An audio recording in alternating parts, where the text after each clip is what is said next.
श्री स्वामी समर्थ. श्री अनंत कोटी ब्रह्मांड नायक राजाधिराज योगीराज माऊली. आज आहे सोमवार. आज आपण अध्याय 16वा गुरुभक्त अरुणी वेद आणि उपमन्यू यांचा भाग ऐकणार आहोत. श्री स्वामी समर्थ. वैजनाथ क्षेत्री अंबाभवानी नावाचे एक मनोहर स्थान आहे. श्रीगुरूंनी तिथे वर्षभर वास्तव्य केले. त्यांचे सर्व शिष्य यात्रेला गेल्यानंतर मी स्वतः त्यांच्या सेवेसाठी राहिलो होतो. एके दिवशी एक ब्राह्मण साधक श्रीगुरूंकडे आले व म्हणाले, स्वामी, मी बरीच साधना केली पण आत्मज्ञान झाले नाही. त्यामुळे मनशांती नाही. कृपया मला मार्ग दाखवा. माझे गुरु निष्ठुर आहेत. त्यांनी मला ज्ञान दिले नाही. कष्टवून मात्र घेतले. त्यामुळे मी रागाने त्यांचा त्याग करून आलो आहे. तेव्हा श्रीगुरू म्हणाले, महोदय, गुरूंचा त्याग म्हणजे आत्मघात. माझ्या दृष्टीने तुम्ही गुरुद्रोही आहात. जो गुरूंना सर्व भावे शरण जातो, गुरु आज्ञेचे तत्परतेने पालन करतो, त्या शिष्याला ज्ञानसिद्धी, देवाचे आशीर्वाद या सर्व गोष्टी अनायासे प्राप्त होतात. मी तुम्हाला आदर्श गुरुभक्तीचे एक उत्तम उदाहरण सांगतो. ऐका. द्वापार युगात द्वारकेत धौम्य नावाचे ऋषी राहत होते. त्यांचे अनेक शिष्य होते. अरुणी, वेद आणि उपमन्यू हे त्यांच्यापैकीच तिघे. धौम्य आपल्या शिष्यांची अनेक प्रकारे परीक्षा घेत असत आणि कसोटीला उतरलेल्या शिष्यावर तत्काळ कृपा करत असत. एके दिवशी त्यांनी अरुणीला शेतात पाणी देण्यास सांगितले.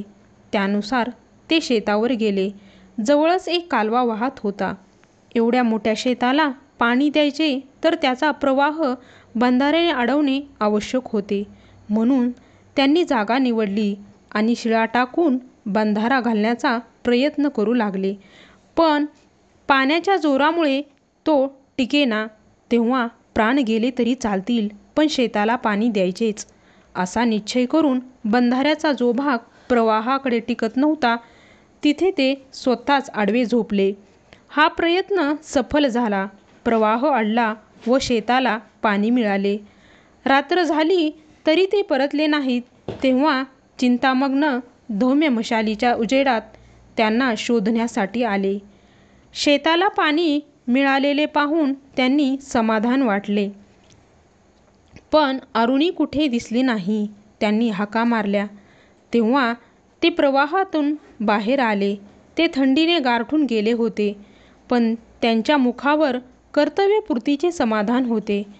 तेव्हा सर्व प्रकार लक्षात आल्यावर धौम्यांनी गुरुकार्यासाठी प्राणांचीही पर्वा न करणाऱ्या अरुणींना वात्सल्याने जवळ घेतले व आपल्या वरदहस्त त्यांच्या मस्तकी ठेवला. त्यांच्या आशीर्वादाने ते तात्काळ महाज्ञानी झाले. धौम्यांनी वेदांना त्या शेतातील साळीच्या पिकाची राखण करायला सांगितली. पीक तयार झाल्यावर त्यांनी कापणी व झोडपणी करून खळ्यात धान्याची रास तयार केली. मग ते आश्रमात आले. धौम्यांनी त्यांना रेडा जुंपलेला एक गाडा दिला. तो घेऊन ते शेतात गेले. त्यात 2 खंडी साळी भरली व आश्रमाकडे निघाले. पण रेड्याला गाडा ओढवेना. मग जोखडात मान अडकवून तेही गाडा ओढू लागले. मार्गात रेडा चिखलात रुतला असता त्यांनी त्याला सोडले आणि गाडा बाहेर काढला.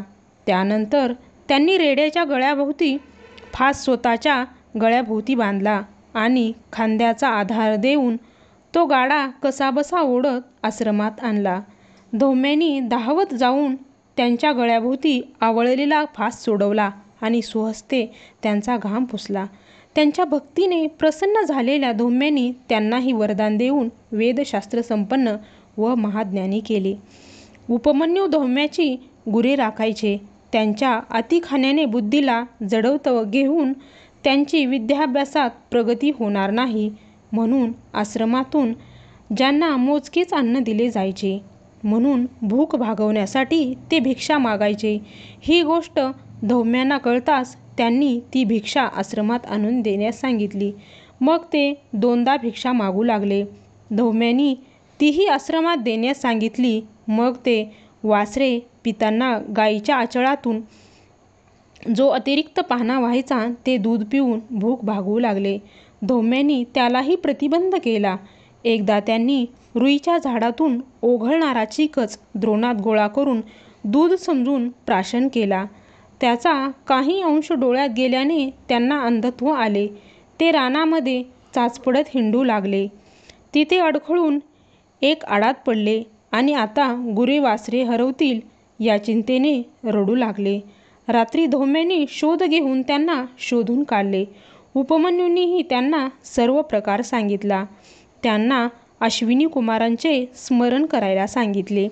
त्या देवांच्या कृपेने उपमन्यूंना पुन्हा दृष्टी आली. ते आडातून बाहेर आले. ते अत्यंत प्रामाणिक व भोळे होते.